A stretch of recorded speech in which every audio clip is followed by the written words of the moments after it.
Public Policy Foundation Director of Life Powered. Jason Isaac joins us now, I'm pleased to say. Jason, we've talked a lot about Texas and the grid, and it has been tested many times. Are you confident that enough progress has been made that the grid can handle this heat now?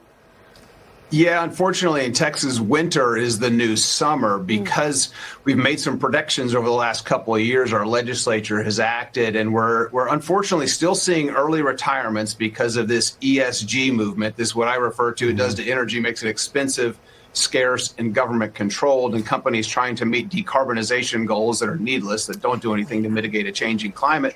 But they're early retiring coal and natural gas power plants to the detriment of the grid.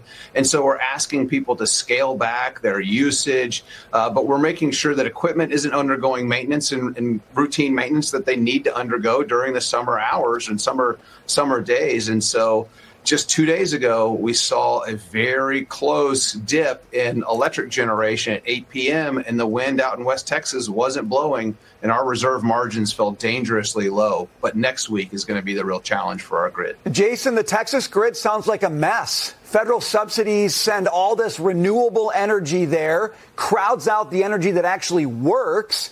Then when you get a problem, the state tries to subsidize new natural gas. It's just a tangled web of subsidies. And Texas ends up not being able to count on their power. I mean, isn't this a lesson in why the federal government should not be getting involved in power grids the way that they're trying to get involved right now? Brian, you're exactly right. And I know Taylor was talking about subsidies in the last segment. That's what's distorted the market so much that 2 years ago, because this winter is the new summer, we had 700 people lost their lives when our grid collapsed in February of 2021.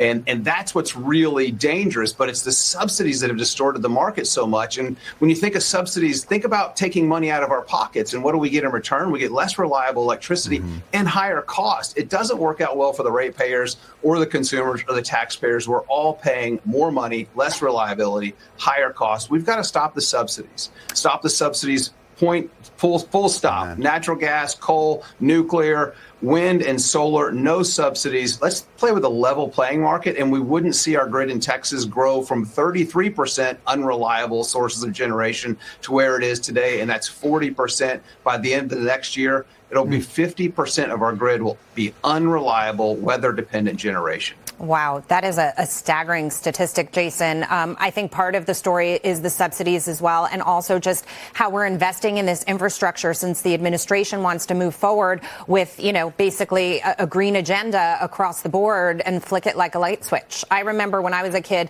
there were times when it was hot and they would say, turn the AC off, make sure you shut the lights, But you think all these years later, why haven't we made the investment to keep up? We invest in so much technology. Why haven't we made the same kinds of investments to keep the grid functioning for extreme circumstances like this? I mean, in a situation where I've got a smartphone in my pocketbook these days, I just wonder how this could still be happening. It feels antiquated. $100 billion in taxpayer-funded subsidies for unreliable generation. If we had directed to the market just to invest a quarter of that, we wouldn't be having this conversation today because the market would have responded, wouldn't be early retiring natural gas and coal and nuclear plants. We'd be building more of them, and people would be living quite wonderfully well as they are.